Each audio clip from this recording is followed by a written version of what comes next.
Good morning students, welcome to my channel dreams make real.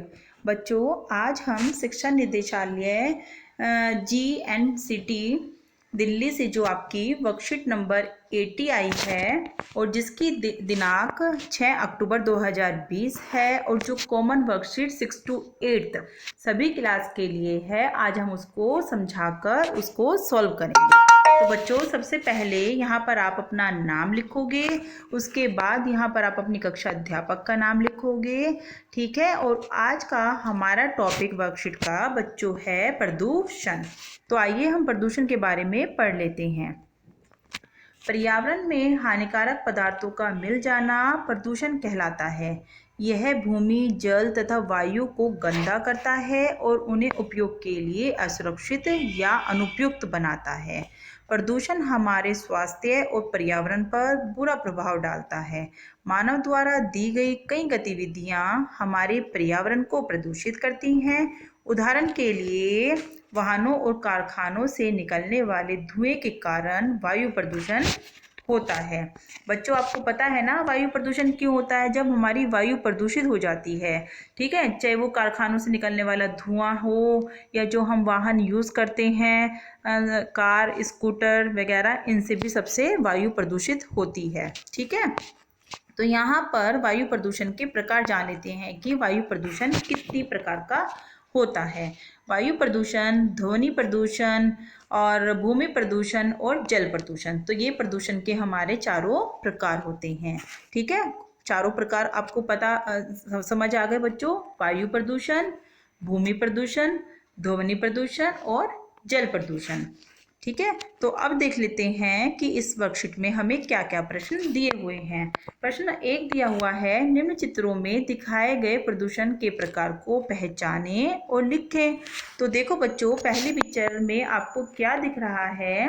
पहली picture में आपको दिख रहा है कि जो ये गाड़ियां चल रही हैं, इससे भी हमारा धुआं निकल रहा है और इन चिमनियों से भी हमारा धुआं निकल रहा है, जिससे हमारी वायु प्रदूषित होती है। तो बच्चों, ये हो जाएगा हमारा वायु प्रदूषण। सेकंड नंबर के चित्र में हमें दिख रहा है कि स्पीकर बज रहे हैं, है ना, ट्रेन की आवाज़ें आ रही हैं। इस व्यक्ति ने अपने कानों में हाथ लगाए हुए हैं, मतलब बहुत ज़्यादा शोर हो रहा है, तो हो रहा है हमारा ध्वनि प्रदूषण। तीसरे नंबर की फोटो में बच्चों आप देख रहे हैं कि जो नदी है या समुद्र है, इसमें सीवेज से गंदा कूड़ा कचरे वाला जल गिर रहा है, तो इससे जल क्या हो रहा है? हमारा प्रदूषित हो रहा है। तो ये हो जाएगा बच्चों हमारा जल प्रदूषण। चौथे नंबर की पिक्चर में आप देख सकते हो बच्चों कि जो ये क्रेन वगैरह होती है ना, जिसमें कूड़ा उठाया जाता है, ये सारा कूड़ा उठाकर मलबे को कहाँ गिर रहे हैं? भूमि पर गिर रहे हैं, जिससे हमारी भूमि क्या हो रही है? प्रदूषित हो रही है। तो ये हो जाएगा हमारा भूमि प्रदूषण, ठीक है बच्चों। हम आगे देख लेते हैं। अपने परिवार के सदस्यों के साथ दिल्ली में वायु प्रदूषण के कारणों पर चर्चा करें और इसे कम करने के कुछ तरीके खोजें। तो बच्चों, आपको यहाँ पर अपने फैमिली मेंबर की सहायता से ये पता लगाना है कि वायु प्रदूषण के क्या कारण होते हैं और इसको हम कम करने के हमारे क्या उपाय होते हैं। तो आइए बच्चों, हम इसके आंसर भी देख लेते हैं। सबसे पहले तो मैंने आपको नंबर 1 के उत्तर बता ही दिया था कि नंबर 1 उत्तर में आपको बता दिया था कि पहला वायु प्रदूषण है और दूसरे नंबर का ध्वनि प्रदूषण है, तीसरे नंबर का जल प्रदूषण है और चौथे नंबर का आपका भूमि प्रदूषण है। नंबर 2 देख लेते हैं हम, वायु प्रदूषण के कारण। तो देखो बच्चों, मैंने पॉइंट्स में लिखे हैं आप लोगों के लिए ताकि आपको याद करने में इजी रहे, ठीक है। उद्योगों से निकलने वाला धुआं और कृषि में रसायनों के उपयोग से वायु प्रदूषित होती है। इससे भी हमारा वायु प्रदूषण बढ़ता है ना, क्योंकि जब अगर हम कृषि में कोई भी केमिकल डालते हैं फसल को अच्छा करने के लिए, तो वो वायु को तो प्रदूषित होती ही है इससे। सेकंड नंबर है हमारा आवागमन के साधनों का अधिक होना, जैसे कि बस है, स्कूटर है, वायुयान है इत्यादि। बच्चों, आपको पता है कि आजकल हर एक घर में गाड़ियां, स्कूटर होने लगे हैं। लोग अपने जो है प्राइवेट व्हीकल यूज़ करने लगे हैं। सार्वजनिक व्हीकल्स का, वाहनों का उपयोग बहुत ही कम होने लगा है। तो रोड पर ज़्यादा मात्रा में जो होते हैं वाहन होते हैं, तो ज़्यादा मात्रा में प्रदूषण होता है, वायु प्रदूषण होता है। नंबर 3 है वनों की कटाई भी वायु प्रदूषण का कारण है, क्योंकि जो वृक्ष हैं वायुमंडल, जो हमारे वृक्ष होते हैं वो वायुमंडल के प्रदूषण को निरंतर कम करते हैं। बच्चों थोड़ा मिस्टेक हो गई है, आप लोग इसको ठीक कर लेना। निरंतर कम करते हैं। पौधे जो हैं हानिकारक प्रदूषण गैस कार्बन डाइऑक्साइड CO2 जो हमारी होती है उसको अपने भोजन में ग्रहण करते हैं, और जो हमें जीवनदायिनी गैस, जो हमें जिंदा रहने के लिए, मनुष्यों को जिंदा रहने के लिए जो ऑक्सीजन गैस आवश्यक होती है, पौधे वो हमें देते हैं।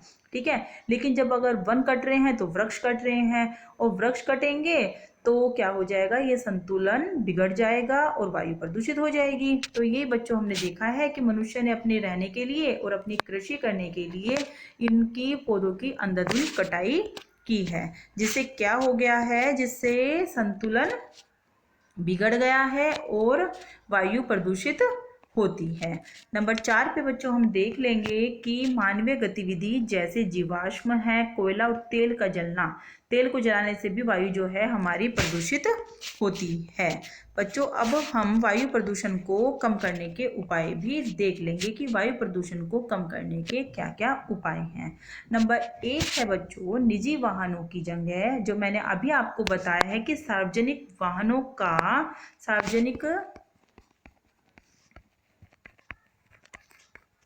वाहनों का इस्तेमाल करना चाहिए। हो सके तो साइकिल, क्या करना चाहिए बच्चों, हमें हो सके तो साइकिल का भी इस्तेमाल करना चाहिए, क्योंकि इससे वायु प्रदूषित नहीं होती। ठीक है, नंबर 2 देख लेंगे हम, बिजली उत्पन्न करने के लिए ज़्यादा से ज़्यादा सौर ऊर्जा का इस्तेमाल करना चाहिए। नंबर 3 देखेंगे, बगीचे की सूखी पत्तियों को जलाने की जगह उनका खाद बनाकर बगीचे में ही इस्तेमाल करना चाहिए। ठीक है बच्चों, जैसे कि ये नहीं है कि बगीचे में जो सूखी पत्तियां हो जाती हैं पेड़ पौधों की, उनको जलाएंगे तो वायु प्रदूषित होगी, बल्कि उनका खाद बनाकर बगीचे में इस्तेमाल करना चाहिए। उससे पौधों को लाभ भी मिलेगा और वायु प्रदूषित भी नहीं होगी। नंबर 4 हो जाएगा बच्चों, सौर ऊर्जा से चलने वाले वाहनों का भी अधिक से अधिक क्या करना चाहिए, इस्तेमाल करना चाहिए, क्योंकि सौर ऊर्जा से वायु प्रदूषित नहीं होती। नंबर 5 हो जाएगा, केंद्र और राज्य सरकारों को पर्यावरण संरक्षण से संबंधित कानून बनाने चाहिए। अगर बच्चों इन सब बातों को फॉलो किया जाता है तो क्या होगी, हमारी वायु प्रदूषित होने से बच जाएगी, वायु प्रदूषण से बचा जा सकता है। इसलिए बच्चों आप अब अपनी ये वर्कशीट कंप्लीट कर लोगे। अगर आपको मेरी वीडियो अच्छी लगती है तो आप इसे लाइक करो, अच्छे अच्छे कमेंट करो और मेरे चैनल को सब्सक्राइब करना ना भूलें। ठीक है, और साथ ही बेल आइकन का बटन भी दबा दें ताकि आपको आने वाली वीडियो समय से पहले ही मिल जाए।